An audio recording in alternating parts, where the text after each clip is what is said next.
The roads, let's get the base down. You can't build a road and hope a developer comes. You don't know the developer. The developer has to pay for that cost if people. I don't disagree with it, but we can put the base in there and get it started, at least so it'll absorb the amount of traffic that we're getting from the folks over Timber Run. Again, to me, you don't owe two roads if there's a, you don't owe a shortcut to me as far as I'm concerned.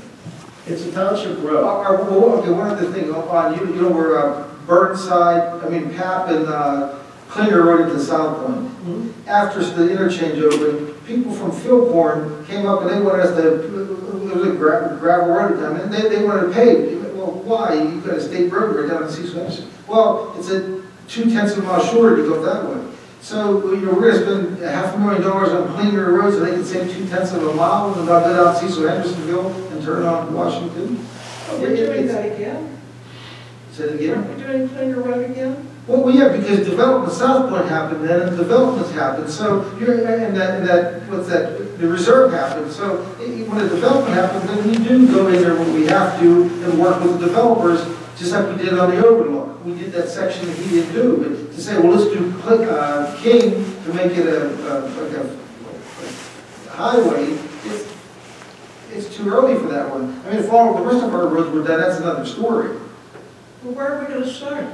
We've got a whole list of roads here. You know, it's time. Well, but most of these roads have a good base to them. Yeah. Where it just, King doesn't have a base. Well, King was a Red Dog Road. It's a mud road. at one time. And it's even got worse right now. So was the Polly, and Coleman. But King isn't even in the condition that Coleman was prior to that. Because it never had that treatment that Frank used to do. Correct. And it held for years and years. And when was Frank out of office? What year was that? Probably 2000. 2000. So that's, I think it was 2000. that's close to 2 years ago. Can I make a comment on this road? I was asked, by a few people, some administrative people, some residents, to look at King Road. I've never been on it before in my life. I went this afternoon, rode on it. And I come home, watched a video of a meeting of August 4th. Now, I picked up off the video that Bill mentioned in the video that Penn American Water would agree to pave one lane of this restoration. Is that correct, Bill? That was contingent upon them paving the carpet. Right. They moved over to the shoulder so they wouldn't have to do it. Yeah, I see. There was a lot of snow, but I did see on the burner shoulder of the road. We made it clear to them that they would have to restore the lane. Okay, I was there probably at 2:30. I don't live in the area. I don't know what it's like 8 o'clock in the morning and 4 o'clock in the afternoon when residents go to work and come home. Andy, you and Cindy live out there. What's it like? In the rush hour and then after work, how much traffic? I haven't actually gone to look at kind of cars. What It about doesn't you? get used more than that. Yeah, it's being used a lot. And Is it bad? some of them men aren't real happy with the women because they don't slow up on there, and you Do can you hear have heavy trucks running on it, garbage trucks? I don't see heavy trucks. Maybe a garbage. Garbage truck goes down at Do you see heavy trucks on it? garbage truck is the only thing I know. A real heavy truck that goes down. No, school bus doesn't use King Road. It doesn't. Bill and I noticed traffic. There was probably 3 or 4 cars. We were there somewhere between 8:30 and 9:30. Early morning, afternoon. It gets a lot of traffic. 9:30, and we noticed cars coming at us. Yeah. We had to move over, and we were discussing because of the sewer, the water main, the water line construction. It was really soft, and you could see where a couple people had to get over there. Yeah, it's getting hard to pass. Now, the one thing that I see going on this summer that could affect the usage on that road too is the fact that when you shut down the intersection out there of 980 and Route 50, that's going to cause some delays. People are going to be looking for all different ways to get somewhere. They're going to be going every which way, and King Road could be one of the options. Yeah, I commend you guys what you've done over the area of South Point with Anger Road and the other cut through Klinger Road, because I worked over there somewhere in these 2 big buildings. When you got 12,000 people trying to get to work in the morning and get out of there at night, they're looking for other arteries. And I think that's what we need to start addressing, like some of these country roads. Yes, but I talked to Joe Sykes a little bit before the meeting. From my experiences and knowledge, I like that option 3 spec here, but include the underdrain, add the underdrain to it. I think that was another $75,000, and it'd still be $200,000 less than the cost of the first proposal. What was 3? What was 3 was the 5 inches of FB1, but I think it should be an FB2, a bigger stone, Joe, like a 19 millimeter to give you heavy structure there and strength in the mix. And then go over top of that, like you say, you got to seal with the 1.5 inches of top. I think that's a heavy duty road there for just car traffic. It's $200,000 less than your original first proposal, but add the under drain to it. And I added the under drain with it. It's still $200,000 less.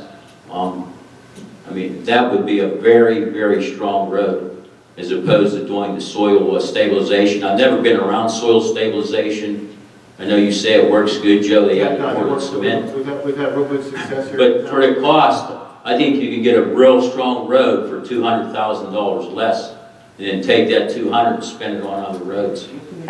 When they bring the beltway through, isn't Rising Road not going to be a through road anymore?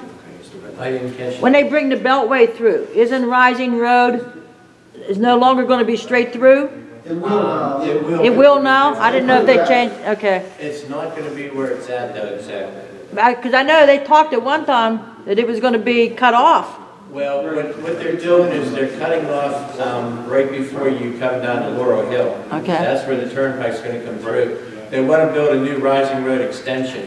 When you're coming up Rising Road and you're coming to the intersection of Profio, Yeah, you'll actually go straight across and then you'll have the hillside slightly to the left. And that'll be a new road that goes down to 980. It'll be right up above the old McDonald dump. yeah, You know yeah. where the McDonald dump Yep. was located? Yep. That'll be the new intersection of Rising Road. Excuse me. Then the bottom part of Rising Road that is going to be cut off will now be put on Laurel Hill. And it'll be Laurel Hill Road. Okay. At this end, it's going to go all the way through the 50. Okay, because I know one time they talked about it was going to be cut off there. Some of the rich. We met with the turnpike, and one of the things that I wanted to do is have them to meet with the residents out there so they can explain what they're trying to do with Yeah. everything out there, so everybody gets a feel for what's happening. To go along with what Frank was saying, and it mentions about it, this may last 5 years.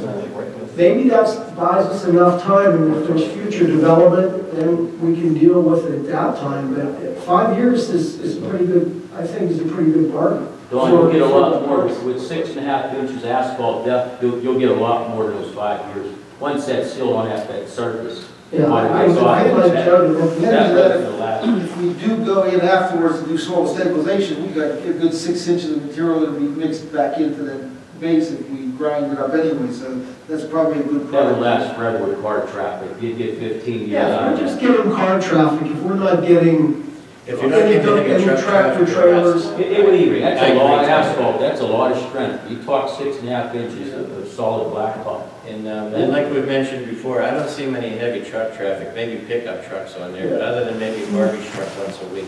Garbage truck's the only thing I've seen on it. South Franklin did a lot of blue goose that when they came out, and they had pretty good luck with it, but they did put that top layer on, and I think everybody's learned to that, as Joe said, so this, I can't disagree with that. Mr. Chairman, can we ask Joe to look into the recommendations that Frank has made and possibly pursue that? One of the things I would caution you about is the FB. It's a good product, but put it down to 5 inches, that kind of quantity, you have to specify in the contract that it's a plant mixed pavement. You can't have them coming out here with a pug mill, batch of material on site, because it's not consistent enough.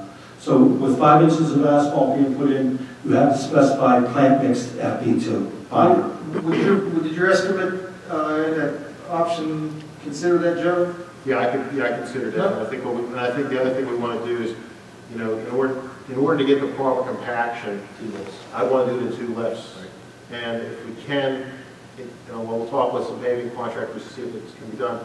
Try to pave it in one pass to keep the trucks and the paver in the center of the road, so they're not on the sides, breaking up the sides.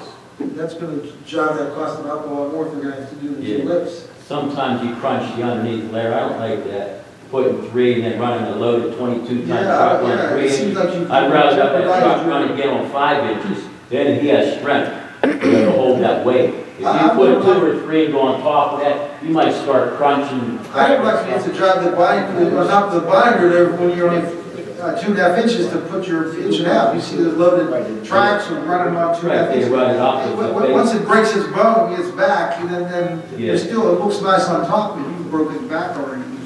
The other thing, is, Joe, instead of that 1.5 inch, the FB has to be sealed. I've seen them use FJ for 1 inch. You have 1 inch, and that's a hell of a seal. FJ doesn't have any real structural capabilities. I mean, it's just a sealer, but I mean, we could use the 1.5 inch, or we could put a double seal coat on it. I don't think you can get a trade. You can still get it. I mean, it's, you gotta, have a special manual.